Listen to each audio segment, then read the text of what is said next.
The strongest blades are forged in the hottest fires, and the greatest souls are built through the toughest trials.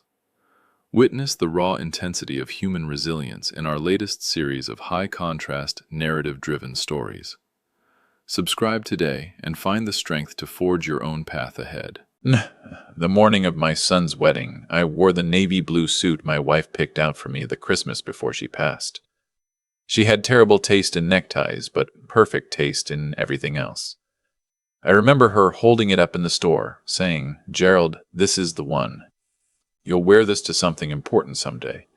I never imagined the important day would be one that broke me in half. My name is Gerald. I am 64 years old. I spent 31 years as a civil engineer. Raised 2 children mostly on my own after my wife Carol passed from cancer when our son Marcus was 19 and our daughter Renee was 16. I did not remarry. I did not take vacations. I worked, I saved, I showed up. That was the deal I made with myself the night I sat in the hospital parking lot and cried until I could not breathe. Then drove home and made breakfast for my kids like nothing had happened. Because they needed me to. Marcus grew up well, I thought. Smart, charming. The kind of young man who could walk into any room and make people feel comfortable. He got his mother's smile and my stubbornness, which is a dangerous combination. He met a woman named Brittany when he was 27. She was sharp, pretty, came from money, and made it clear from the very first dinner that she found my small house in Columbus, Ohio, mildly embarrassing.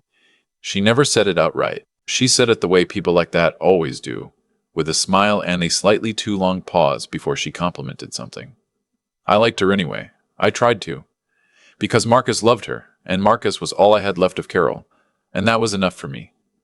They got engaged after 2 years. Marcus called me on a Tuesday evening, voice jumping with excitement, and I sat down at the kitchen table and felt something warm move through my chest.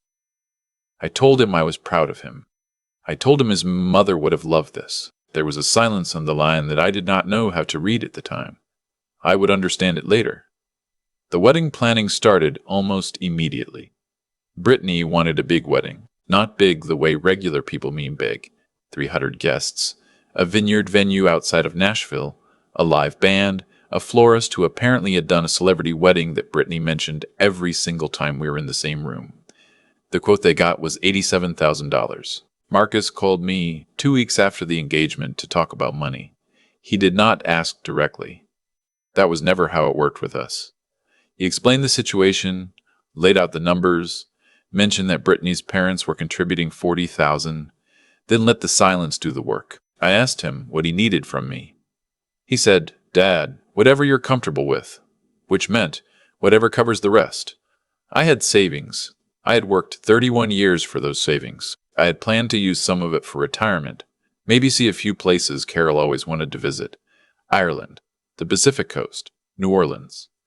Instead, I wrote a check for $35,000 and handed it to my son over lunch at a diner on Route 40. He folded it without looking at the number and put it in his jacket pocket. He did not say thank you until I was already in my truck and he sent a text.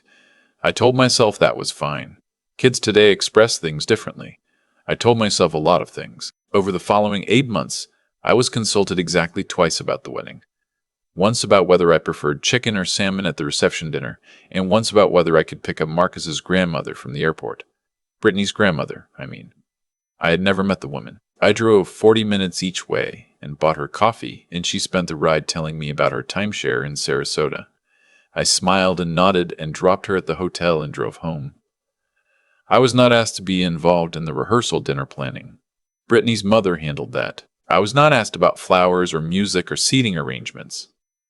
Brittany handled all of that. I was told where to show up and what time, and I showed up and I was on time, because that is what I do. 3 days before the wedding, Marcus called to go over the schedule. He walked me through the timeline. Ceremony at 4, cocktail hour at 5:30, dinner at 7.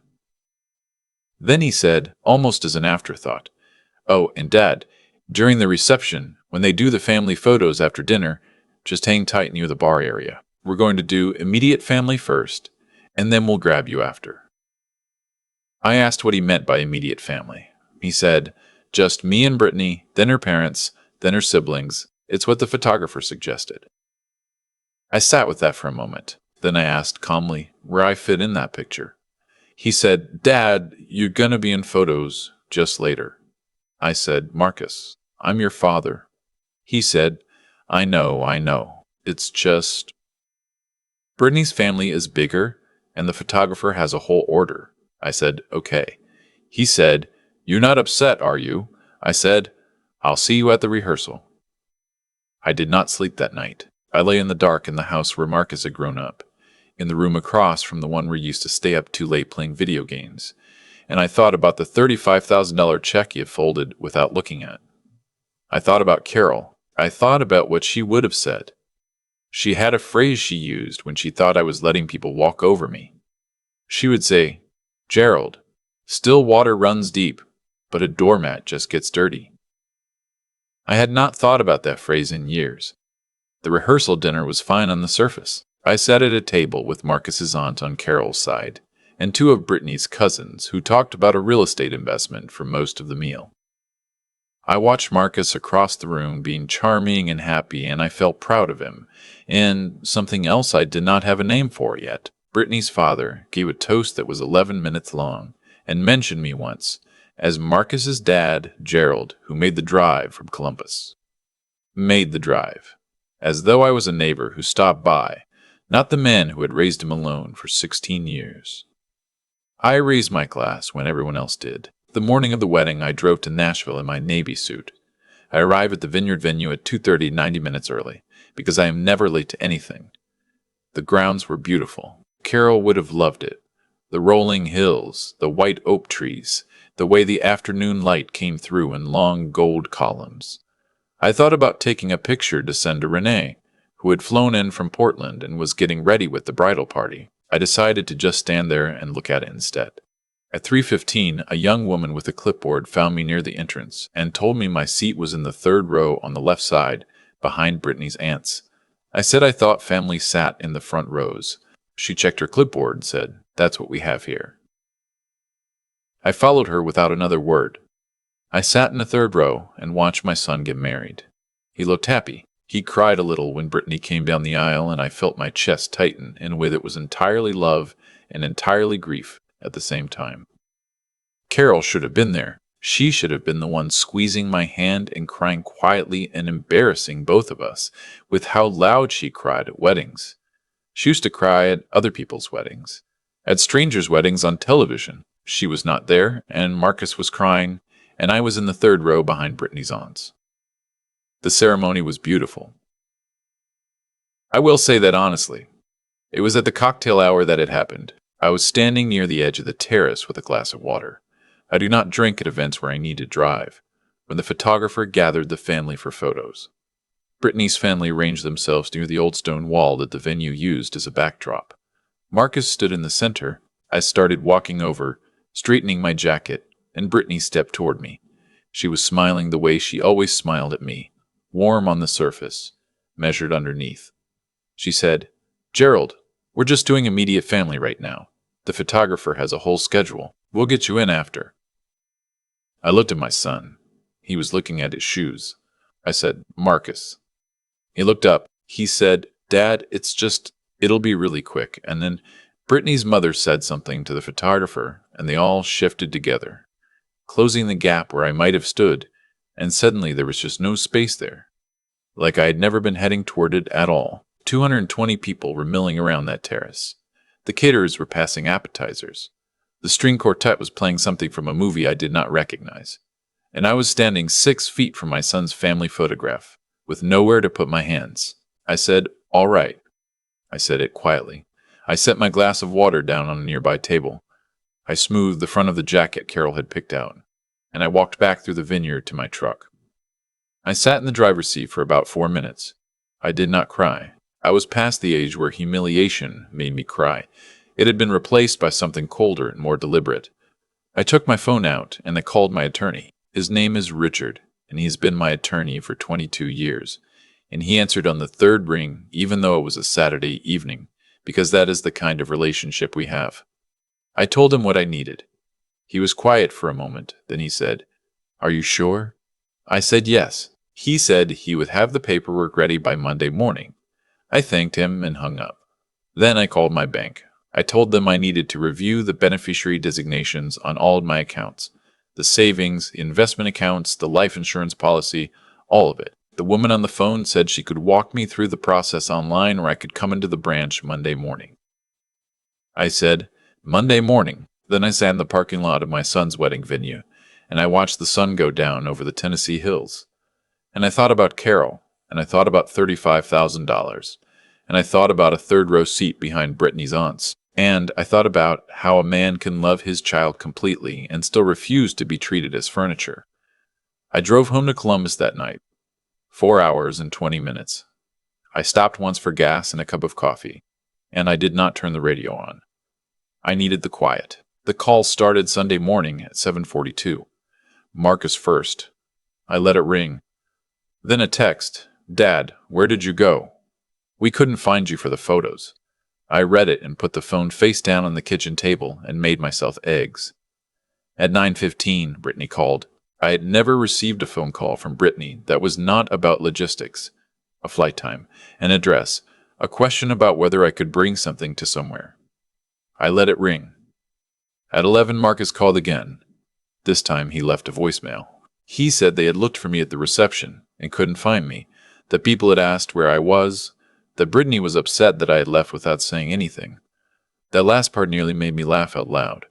Brittany was upset. I went to church. I sat in the fourth pew from the back, which is where I always sit, and I listened to the sermon, which was about the difference between forgiveness and permission. I thought that was fitting. Monday morning, I was at Richard's office at 9 o'clock. We went through everything. My house. The deed listed Marcus as the sole heir.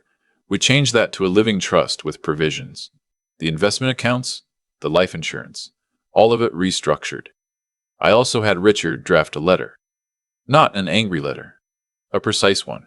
3 paragraphs explaining what I had experienced, what I had decided, and what I would need to see before any of those decisions were reconsidered.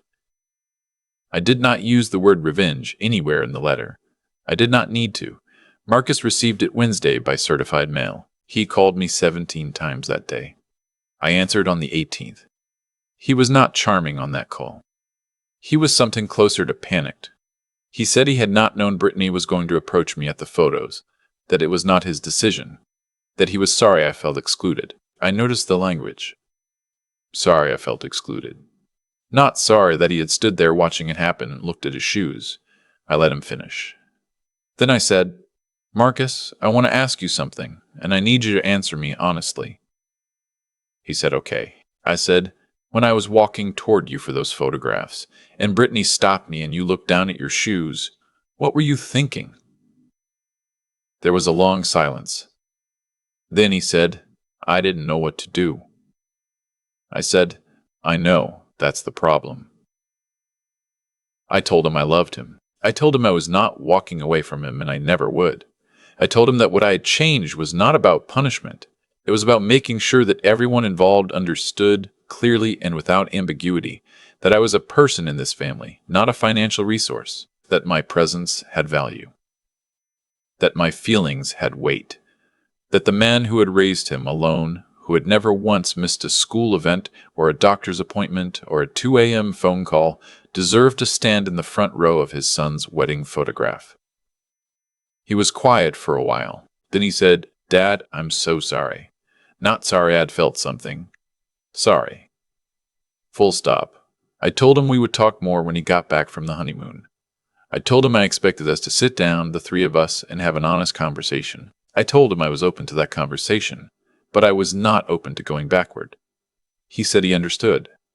I hung up and sat at my kitchen table for a long time. Renee had called me the previous Thursday. Once she put the pieces together. My daughter, who lives in Portland and works too hard and calls me every Sunday without fail, called me crying. She said, Dad, I didn't know it was going to go like that. I saw the seating for photos and I thought you knew. I should have said something. I told her it was not her responsibility to manage her brother's wedding. She said someone should have. I told her she sounded like her mother. She laughed and cried at the same time, which is the most Carol thing a person can do. Marcus and Brittany came to Columbus 6 weeks after the honeymoon. It was a Sunday. I made pot roast because that is what my mother made when things needed to be said over a meal. We sat at the table where I had signed report cards and helped with college applications and celebrated every ordinary and extraordinary thing this family had managed to do. Brittany spoke more than I expected her to.